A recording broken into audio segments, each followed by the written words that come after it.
Hello, everyone. I'm Ed Parcaut here with Brian Galke, and we are Hey, everybody. Aces53. Did I say that wrong? Nope, you said it right. Unlike Steve, who calls me Galke. Well, he just can't pronounce things. Don't pick on him. He's the opposite of a redneck in California, This is true. a British neck, I guess you'd call him. Anyway, what's going on with you? You were at Secret Knock last week. I was at Secret Knock, got to hang out with Steve, Greg Reed. They had some interesting speakers like they did before, and even some of the ones that we'd seen, like Jeff Hoffman gave a totally different talk than he did in the past. Really good. And then I'm sorry, I don't remember who Jeff Hoffman is. I remember the name, but I don't remember. Created Expedia. Okay. Yeah. And wait, now I say that now, I'm pretty sure it's Expedia. But yeah, he came up with the idea for putting kiosks basically everywhere you see a kiosk. It was his idea. And then he's just got a ton of different businesses, but he does a lot of mentoring and providing charity to third world countries now. Just a really, really cool guy, really fun guy. I had some UFC legends that were there. Frank Shamrock was there. Then Michael Hutto Henderson was there. Okay, name dropper now. You're name dropping everybody. Well, you asked me a quick little throw out there, not to do the whole show on it. Well, no, I'm just saying it's a variety of people. And that's what I like about it was you never know who's going to be there, who's going to talk, and you can learn a little bit from everybody. And then is it still in downtown San Diego? Is it still in San? Where's it at? Where was it? This one was in Little Italy this time in San Diego. It wasn't the same place as it was last time? Nope. They do different ones every year. So, no, but it looked like the same, like the way they had everything. I could have swore it was like the one last time. Anyway, I'm wrong. Move on. No, it looked similar to it in that it was a big open venue, but this one was built to be a music hall, so the acoustics were 10 times better than it was last year. Good. Well, and then you also were emceeing, I guess. You got pulled in. Yeah, I got asked. So the first day, the guy who's doing Voice of God needed to be down on the floor. So they said, "Hey, would you be interested in introing all the speakers?" I'm like, "Yeah." So I had to learn their bio and read it off. And you'll appreciate this one. In very low lighting, the word icon can look like loon because I may have called one of the speakers the resident loon instead of the resident icon.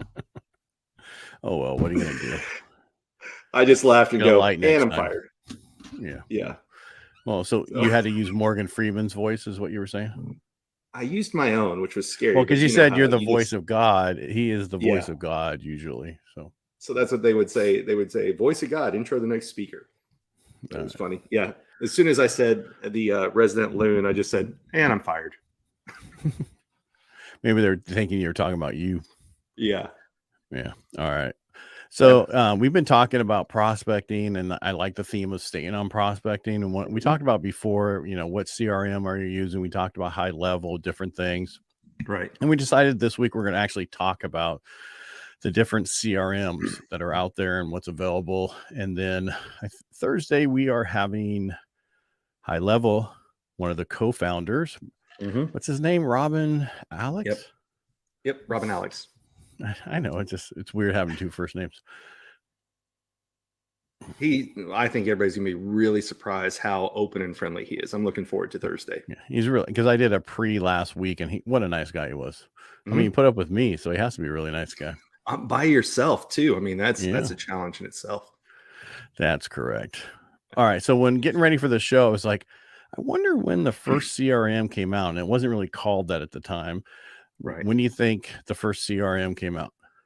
I have no idea. Don't cheat. I won't cheat. All right. First one was actually early 1980s. They had it on 5.25 floppy disks. It took 25 of them.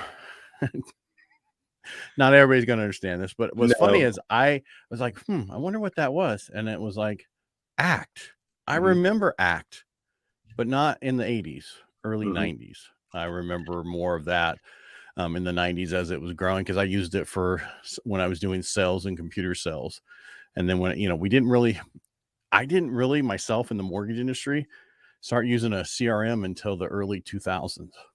Well, a lot of people we've talked with, that we've met with before, Joe, Brad, you name it, they came from automotive. And what did they have? They had a little Rolodex, right? Or they had a card. We all had Rolodex. Yeah.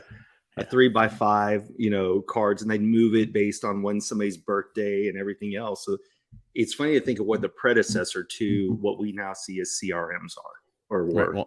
Well, and ACT was a contact management software. Actually, so you could contact people. It wasn't really to keep the customer. It was to help you talk to the customer now. And that was the difference. And then people like, okay, and that was like, I was in doing refinances for about 10 years and we never put people in CRMs. It was all by the phone, I almost said 52, 47 different states. And it was, we constantly mailed out to them in different things, but we never put them in a CRM. And it wasn't until I started getting more into the purchase market to stay in contact with people in the last, 18 years that I created mine. And I think that's the huge difference. And then in the night, I know I'm kind of going all over, but in the 90s is when the actual term CRM came out. And that's what I wanted to know. When did that actually start coming? And it was developed back then. And it was really, I don't remember this company myself. I know the name of the company, Siebel Systems. Right. In the 1993, they actually became the leader in CRMs. I remember seeing their name on some piece of screen software, but you never put hands on it. Yeah, like you. Well, I mean, back then I didn't really use this stuff like I use it now. So I think that's the difference.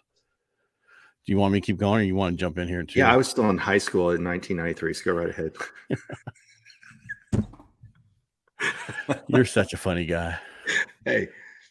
All right. So now we've evolved, to where CRM's into everything. We use it for automating marketing, that kind of stuff, customer service management and analytics to see what we do differently. And I use it to stay in contact with my people weekly. I have a list. I've been building that. That's in the mortgage industry. Plus a lot of people have lists from their podcasts and other stuff, and they want to stay in contact with these people. I ran into a guy yesterday and he goes, I hear from you every day. I go, you do?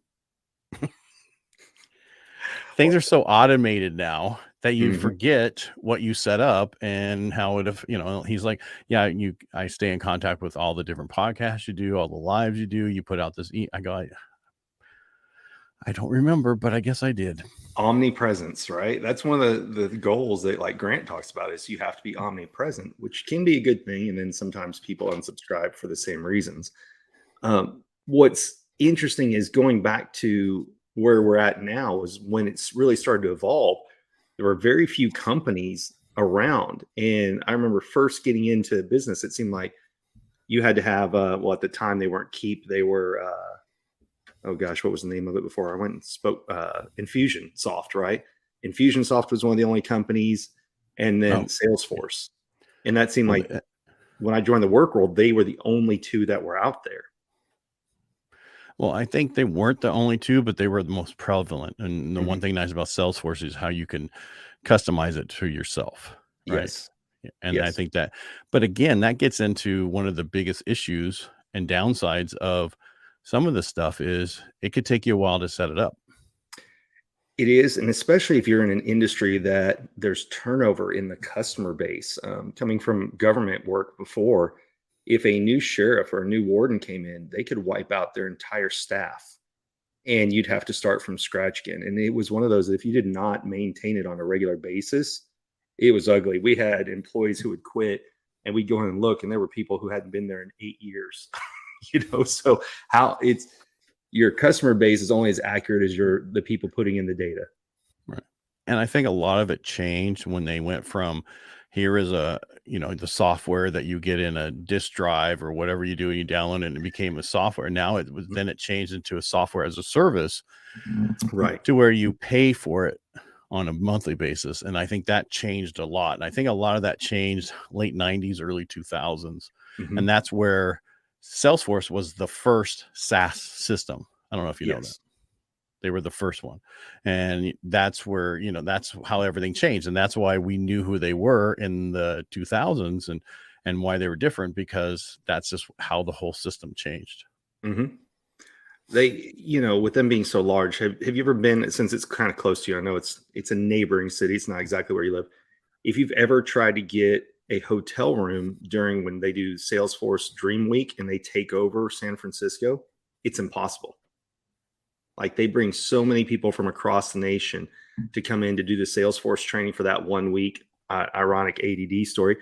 That's how Airbnb got started. Is the original founder of Airbnb rented out some inflatable mattresses and gave cold cereal to people because they couldn't have any more hotel rooms there in San Francisco when Salesforce took over. Yeah, but I don't think that is prevalent as it was. I don't know, because San Francisco just is horrible now to visit and do anything in. Oh yeah, everything's overpriced now that I'm talking about the other issues. Oh well, yeah. But what's crazy to me, and again on the same tangent what I was just talking about, that's where Airbnb started, and that's where they're trying to shut down Airbnb completely. So kind of ironic. Well, that's how that all works. Right. All right. So what I didn't really know until we were doing this is, I don't remember, all these changes that happened in the last 30 years or more that have changed the industry drastically. And even though you're on top today, doesn't mean you're going to be on top tomorrow. Right. Right.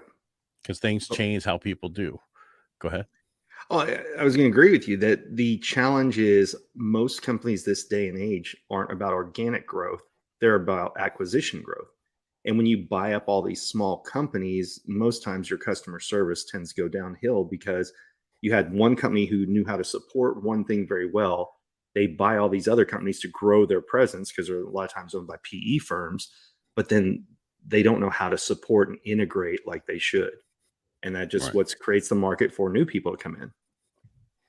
Right. I mean, once Salesforce did it, then it was Adobe, and then it was Microsoft, then it was Google Workspace, SAP, all these different companies said, oh, I can do this. HubSpot, I can do this. I can do this.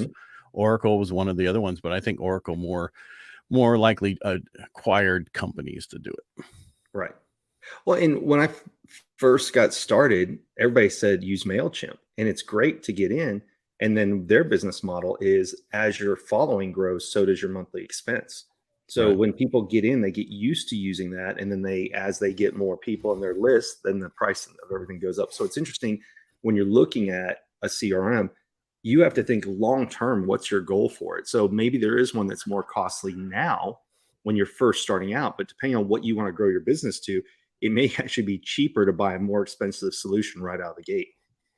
Or, I mean, and that's the thing a lot of people are talking about in my industry. When you hire a new loan officer, you got to set them up for a CRM. You got to send them up. They have no clients yet. Yeah. Excel spreadsheet, Google Sheet will be just fine for them to start and stay on top of their people until they have a list. When they start closing some, and it might take them 3 years to get to 200 clients. Well, you don't need it right away. Those are certain things that you don't need right away. Myself, I was trying to cut costs, and they're like, well, with your database, you can't. You're at the best deal right now. And I'm like, okay, well, how do I get rid of some of these people? Because you don't even, and that's the other thing we don't do is go back through our CRM and make sure those people are actually still there. Well, coming from a company that acquired several other companies, and the main company was Salesforce driven, when they brought on all these different acquisition companies, well, all the salespeople got Salesforce. That's where we had to put in our CRM records, right? But they didn't want to pay for licenses for the help desk and the service and support. So we were running 2 different systems the entire time because the cost of licensing in Salesforce got to be so exorbitant. And that's why I say you have to think about what's your long-term growth plan when you're looking into this, right? I mean, yeah. Go ahead. I'm sorry. Oh, I was going to say, so it's not, people always think of CRM as only being for the salesperson, but in reality, a good CRM is company wide where every department can get into it and utilize it. Right. And I'm just going to go with a few little boxes just to get them done. Sure. This is what you use it for: organizing customers and prospects data. We use it in the beginning, and I keep wanting to jump to where we're going to get to, but it's important to know how to, because the biggest problem we have is originally from the beginning all the way through, you don't always want to put them in your CRM because they don't always work. So you keep them in a different system. And then once they become your client and going through the process, then they go in your CRM so they can remember through the process of getting their loan. Hey, by the way, don't do this, don't do that. We're at this juncture, we're at that juncture, we're at close. And then it keeps in contact with them throughout the year multiple times. Right. And that's why, it does allow you to automate a lot of the stuff. But again, when I'm talking, So for me, one of my biggest challenges was I wanted one all-in-one system, right? I told you, well, last year I ran into this thing that was like amazing, the way that was marketing, and they'd come through the whole system. You could text them, you could email them, you could all the way through. And I was like, this is amazing. Can I add in my other clients to this? No, you can't. Right. And then I was like bummed because I didn't understand. Then I see somebody's webinar on Go High Level, and I'm like, that's the same software. I've seen that before. I'm like, now I know how to do it. And that's how I kind of got going towards the other way. And we're going to get more into that part of it in a second. Right. But, and then we're not trying to promote it to where we say, here's our thing and we are affiliate for it. I am, but that's beside the point. But what's nice about it, you have to, as I said, what you do with your CRM, this just talks about that. And the most important thing for me is it lets me know which ones I need to go for and which ones I need to get rid of. That's the big thing. They always say it's a numbers game, but if you have trash, it's worthless, right? And there's people all the time who buy leads. You and I were talking about this. Somebody called me one day and asked about a house I haven't had in 2 years. And I just tell people, you bought bad leads. So there's a difference between having a lead and having a customer. So to your point, you don't put in every single potential, because if you have a bad list, bad information, whatever, it's once they're somewhat vetted, then they go into the CRM. Because if not, it gives you a false positive. Oh, I've got 1,000 customers in here. Yeah, but if only 25 of them would ever potentially buy your product, that's the important number, is the 25, not the 1,000. Right. And I have a lot of people, I have all these loans going. No, those are prospects. You haven't sent your stuff in. They haven't done this. Those are not real anything. They're prospects. And what's nice, that's why I like I'm going to say it, Go High Level, is because it's an all-in-one marketing and CRM in one, where you can do all your marketing in one end. They're a lead, they become a prospect, then they go through the system and then they get over into the CRM for long-term. And that's kind of how I like it. The crazy thing about them, you mentioned it earlier, you bought in through another program, then realized who they were. Never even heard of them. They're based in Dallas, where I am, until Steve was here to speak last year. And now everything I get onto is either ChatGPT or Go High Level. It's insane how popular they are. What's that? But I don't know if it's so popular or we're just getting repixelated, all those different things thrown in our face because we've came across it. True, but it's people that I've been following for a while who, like Billy Jean, right? I've been in his program for 2 years, and all of a sudden he is all about Frank Kern, just people mentioning it, not even advertisements, but people talking about how they use it. Douglas James that we met before, I saw him again this week, and that's why he popped to mind. Yes, I'm a name dropper. Go ahead and say it. Yes, Mr. Name Dropper. He was brought in, and he's another guy that you and I met, had no idea. We knew what he did, but didn't know how he helped veterans do it.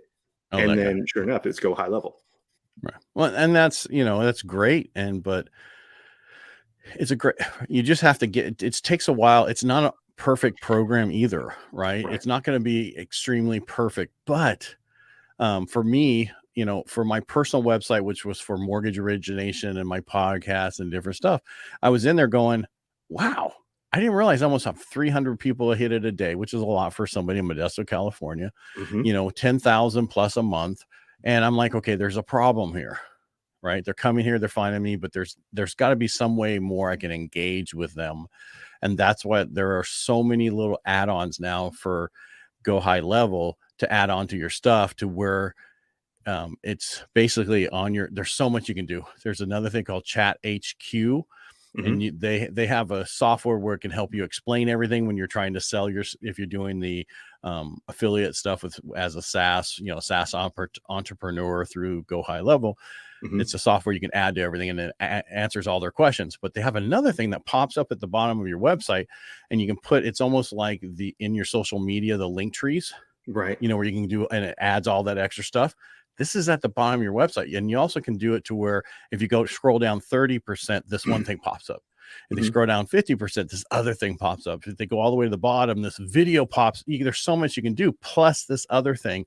And I'm like, I want that, because that tells me if I have that stuff, I can connect with more people.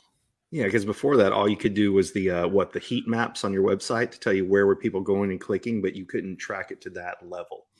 Well, right now, what I mean is right now, what do you have? Hey, you want to join my newsletter?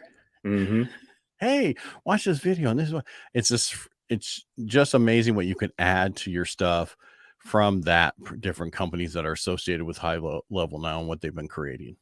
And that's so we got to see Robin last month when he came to Dallas, and he said whenever they created the company, and I'm just reading my notes here, the goal of High Level was to integrate all the separate services that people had to use. They knew once they made it easier to use, the adoption by market would be insane, and it has been. And that's where it is right now. Mm-hmm. It's the insane, because everybody, like you're saying, I'm seeing people going, join my thing. And oh, there's people selling this to you for the same dollar amount that they're selling it to you for. Yep. But they have all these extra videos, all these extra stuff that they put together to help you set it up. Because there's nothing wrong with, there's nothing worse than getting this. And that's one I want to go over here. The downsides to consider when you're doing this stuff, it's the cost. Yes. What I mean by the cost, not just the cost of it, but actually putting it together for yourself, right? Not just the subscription fees with the other stuff, but actually creating how complex it is to actually build it out. And what's nice about that. Yeah. Oh, sorry. Go ahead. That's okay. I'm not important. What's nice, once you have yours set up in high level, like I'm doing my own for my company, and I'm also doing it for me as a LO. And once I have my thing set up all the way across, I can just copy and create a new one for another loan officer in my company, and create multiple layers of them. But it's exactly the same all the way across once I have it fixed the way I want it. Well, and that's what I was going to say. That's a layperson doing this, right? When we had Salesforce, we had to hire a Salesforce administrator, which was a full-time employee, to do nothing but maintain Salesforce, because it was so difficult to utilize and change fields and do those. And you're coming in, and I'm not saying that you're not tech savvy, but this isn't your full-time gig to do this. And you've been able to pick it up that fast. Just shows you how powerful the software is. And if you don't want to do it yourself, you can pay $1,000 and the company will help you. Help you set it up. There's so many people help you set this stuff up, but it's not so involved. Like, it's the same with, there was other software we wanted to and put in place years ago, but the cost of it, and then the additional stuff you had to do to create it and move forward. Because when I sold by the phone, we created our own internal software. I should say I did at the time. And it was just easy stuff. It was only Excel and certain things. I tried to make it so simple that people will use it. And it worked really well the way we did it. And this is just the same thing, but this will help you stay on contact with the people going forward. Like, the one thing I like about the software is when you call somebody and you're doing it through the system, it records that conversation. So if you ever get into it with somebody, because it says, hey, by the way, for quality assurance, blah, blah, blah, we're going to record it. And if everybody comes back and says, I never told you you could run my credit. Oh, yes, you did. Here's the sound of it. Because I get in trouble in my industry, not only me, but everybody. If you run somebody's credit and they say, no, I never give you the authorization to do that. I was going to say, we live in the day and age of a litigious society where the more that you can document, the better. I was going to go there. I just think people forget, right? They're trying to fix their credit and get it better. And they're like, you have these inquiries on here. I didn't do that. Yeah. And then they complain, and then it goes to the system to kick it out. And that's when we have to tell them we actually did it. You follow me? It's just people forget. Everybody's such a hurry trying to do this. They don't really care. They're going to do what's best for them. Unfortunately. Yeah. Well, everybody should do that. What's best for yourself. All right. The other issue with these things is data entry. It's only as good as what you put in there. Yep. That's the one we talked about. Right. It's garbage in, garbage out. They're not, make sure they're the right people. But here's the other thing that's really important. Over reliance on technology. And that's what I was talking about in the beginning. When you first get a new loan officer, they want all these things, but you have nobody. Right. And that's not, but what you can do with this Go High Level is you can set it up to where they can keep track of their leads and turn them into prospects and turn them into clients. Right. And I know you can do that with other things, but this just makes it so much easier and be able to stay in contact with them with texting and phone calls and auto voicemails and auto text back, all those different things you can do that you can't do with a lot of other companies. Because my current CRM, we can't do any of that stuff. Right. And I wanted to do that for a long time. Well, and there's all kinds of things like you're talking about where you can set it up. What stage are they in? Where, as far as being a prospect, where they move from, what information is important to you? Is it something that there is a follow-up for maintenance, contracts, things of that nature? It's awesome, all the things that you can put in there. Right. And the other last negative is this, which we all worry about. Right. That's any software, Well, that's anything these days. I mean, that's why I don't have TikTok on my work phone. I don't care if it does or doesn't. I don't want to take the risk. There's just too many things, because I had a real estate agent who had to look at a property and had to download this app. And he called a lady to talk about it, which he got from somewhere else through church or whatever. He called her and said, "Hey, this is what we're looking at listing." He hangs up.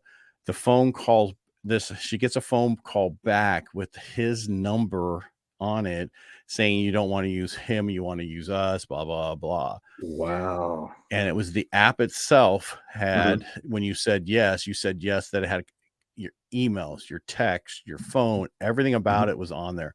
And it was like, I don't want to say the company because I don't want to be sued, but anyway, I'll tell you offline. Yeah. But that he was like, I couldn't believe it. And that's what we started on. We did a video 2 years. That was a year and a half ago. And we said, be careful the apps you download to look for homes, because they control a lot more than you think. Have you watched the HBO docuseries they did on Uber? No. I think no. When they're going through the history of it, I don't do docuseries. Well, it wasn't like a documentary. It was like kind of like they redid it with actors and everything. Like, what's his name? G. Gordon Levy or whatever his name. He was the main guy that was in it, but it was all about certain Uber. Things that like I know when they were created and how they were created. I don't necessarily need to watch it to understand it again. My wife like, do you want to watch? Hey, let's watch Elvis. Yeah. No, I've already know everything about Elvis. I've been around forever. I don't want to know any more about it. I liked this one. It was things I didn't know, like how Uber originally got in trouble for reading text messages and geolocating you when you weren't on there and going through your pictures and everything. So it was kind of interesting to watch, but it's along the lines of nobody reads through the terms of service on most things, right? I mean, everybody's heard about it with TikTok, but to your point, just because it's out there, you don't want to be the first beta tester for something that's unknown. Just be careful, is all I'm saying. The term, and it's true, we don't. The terms of service are so long, and even if you did read them, you still wanted to do the thing, you still had to say yes. It's not like you can send it to your attorney and he can adjust it and you can send it back to him and say, hey, I don't want this part in there. Oh, no problem. We'll take that right out. Just for you. Yeah. I want you to make this adjustment for my one account. That's it. Yeah. Well, that's like Fannie Mae, Freddie Mac loan documents. They're the same for everybody except for the loan amount, interest rate that you locked it at, but pretty much everything standard. So I want my attorney to read it. Go ahead, but nothing's changing in there. Yeah. See, I know other states you use attorneys for closing. In California, you don't use escrow and title officers. It's like, I have no problem with that. I'll send it to you, but nothing's going to change in there. So. Right. That surprised me. I would have thought California would be the one that would do it all. But no, anyway. We don't need attorneys. But yes, we have other issues, but let's just move on. All right. Right. All right. So we let Texans in San Diego. Yeah. That's our big issue. Rain. Oh, not rain. Hey, we had a couple tornadoes that you thought you'd feel right at home. Yeah. All right. So we're going to cover the tips for using them effectively. Oh, I thought we already did. Did we? We're getting ready to. Oh, I think we are. That was, I think those were the first things I did. The 1, 2, 3, and 4 and 5. The 1 through 4 was what to do, how to use it right. Then I got into how to use it wrong. The biggest thing is it's going to take you a while to set up whatever you're doing. You have to make sure that, I would almost say, if you're not going to be a SaaS entrepreneur and we'll talk more with Robin about this on Thursday about their product and how they do it. If you don't want to be affiliate and sell that and supposedly make so much money, I think I know a lot of people like, this could keep going. Well, I just hear, like you said, we see it everywhere now. We see all these different things. I hear about it constantly. I'm usually a content provider on Facebook. I don't usually read all the content on Facebook. If I even scroll a little bit, I get hit up by all these different things about CRMs for LOs and marketing things. And now they're all high level. Yeah. They've already created it and they're trying to get you to go through it, but they want a lot of money. And that's what I don't like. They want like, some of these companies want $1,500 a month plus you to spend so much per month for marketing on Facebook, LinkedIn, and YouTube, which is good. Right. But I think there's, and everybody's different on how to do this, but I think there's better ways to do it. There are. You want to be able to help people who don't want to take the time to learn it like you did, but you don't want to take advantage of people to where if they ever find out what your costs are, they feel cheated, right? Right. So, and I know you can white label it, and that's what originally the company that I went through last year that I figured all this out, they didn't. It was gray label, so they were using the Lead Connect, and then at the end there, we are now this, and then now I know what they did. They paid another $400 and some a month, and now they're able to white label it. Right. Which is great. They grew the company. They did all that stuff. And these are great things. And I like what it does. And I want to use it for us, but I also want to use it differently than the way they do. Sure. And on different things. So, well, and that's the advantage of going with a smaller, nimbler company, right? If you go with a larger company, it's going to be, hey, it is what it is, because they are supporting the huge corporations that don't want to have the thing that's in here. And again, not to steal too much of Robin's thunder, it's what he talked about before, is they're still taking input. And if somebody comes up with a good idea, they'll run it past their developers and say, is this something our other clients would benefit from as well? And then they'll look to make it happen. And there was a testimonial, somebody who was at the speakeasy that said, yeah, we needed this and they got it done for us in X amount of time. But until then, it wasn't on their radar. And that's the advantage of, even outside of CRMs, sometimes the advantage of dealing with a smaller company who wants to grow is they're still open, right? They still will take input. They will still try things out. They're wanting to, they don't sit back and say, we've designed the perfect product, but we've got a good start. What else do you need? And that's something that's so missing this day and age in a lot of corporations. Right. Well, and with them, right, when I'm doing my own stuff out and I was creating a calendar, and it was just a general calendar, didn't have a beautiful stuff. And then I saw his calendar and I'm like, and then I've seen in certain chat rooms and certain things, they're like, how do I get my calendar like this? It, blah, blah, blah. And I said to him, well, how do I get mine to look like? He goes, it's only a landing page. Yeah. Right. And that's what he said. It's only a landing page. And all you need to do is go under here and then look, there's one already created for the calendar, and you need to use the team calendar. And this is this. And it went within seconds. But I remember reading this 2 days ago for somebody else that never got any word back on how to make their calendar look like everything else. Yeah. That's awesome. Yeah. So that was us just having our quick little meeting, and he was already telling me what to do, how to fix things. He was so approachable. It's 2 events I've seen that he spoke at. We both spoke at one in Miami last year, and then he was at Speakeasy this year. Super approachable, considering what they've been able to do and grow into. A cool thing we'll talk more on Thursday is how they held their first event. Just very approachable people, very, very approachable people. When was their first event? Was that this year or last year? It was in September of last year, October of last year. Because they have a mastermind coming up in June, I think it is. Yeah, they do a few masterminds, then they have their one big summit that's a huge takeover. They take over this, at least last year, they took over the Statler Hotel here in Dallas, and it's the same place. That's where it is. That's where it is in June. Yeah. So we'll ask them which one that is, and see if they're still doing the big one, because there's just some stuff I'd like to do and go to it, but I don't know about freaking Dallas in June. Yeah. Well, you don't like humidity? Well, I'll go ahead and give some of it away, and I'll ask them about it again on Thursday. But they did the event without hiring it out to a conference committee type company. They decided to do it all themselves. And when Steve asked them what's the reason they did that, they said, because if we hired in an outside company to put this whole event together for us, they wouldn't know who our customers are.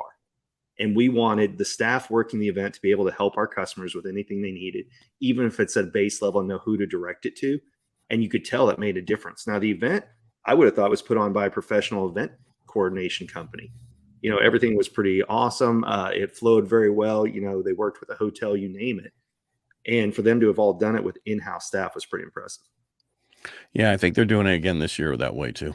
Mm-hmm. So I saw somewhere that they're saying they're still doing it internally. Yeah, somewhere I saw that. All right, I think we're at the end now. We are. Was there anything else you wanted to add before we go? No, that was it. Don't forget about a Thursday with Robin. Right. So I'm going to have some questions for him, because that's one of the challenges. Is, we go to a lot of these. Well, you and I go to a lot of events. I don't know about some of the other people, but it's hard of what's the best way to put somebody into your CRM afterwards? You know, is it after a follow-up call? That'll be one of my questions for Robin next week, because I go to these, meet a lot of people, and my follow-up is not the best. Hence my needing a CRM. What you need is this software so that you can give out information and they can reply back through a text or email. Then it automatically goes into your CRM automatically as a process. It's already there. You just haven't set it up. Right. That's the issue. It's just like what we have on our websites, you and I, where people can put in information to get this, and then they go into the MailChimp, and then the difference is they can go into this. This can take over all that. Even they have a membership site now, which is, you know, adding that. It's just a matter of figuring out how and what you want done with it. Awesome. And if you don't want to create it yourself, pay $1,000, have somebody. That's cheap, especially with the prices of websites the way they used to be. And what's nice about this is you can create landing pages, websites, everything through the same stuff. And they already have it set up for different industries already automatically. Awesome. They have the templates already there. They have it for LOs. They have it for real estate agents. They have it for doctors and dentists and all the different people. I'll tell you, he's going to be one of the few guests that I don't know how we're going to contain him to the short period of time we have him, because he's got so much value to give. We're gonna keep him as long as we want to keep him. Yeah, that's true. Because that's what we do. I can hunt him down. We'll go paparazzi style. Well, I asked him 90. Yeah, but only a few of them are in Dallas. The rest of the country, the company's all over the world.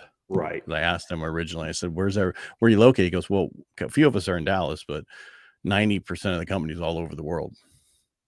So, all right. Thanks for watching. We hope we give you some little bit of information, or a lot, whatever works for you.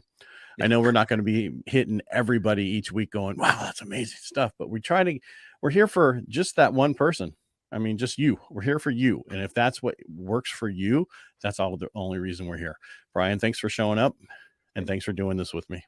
Yep. Good seeing you, Ed. I'm glad your voice is back. It's somewhat back. And now I have allergies. I'm like, so much rain in California. It's ridiculous. I don't live in Oregon.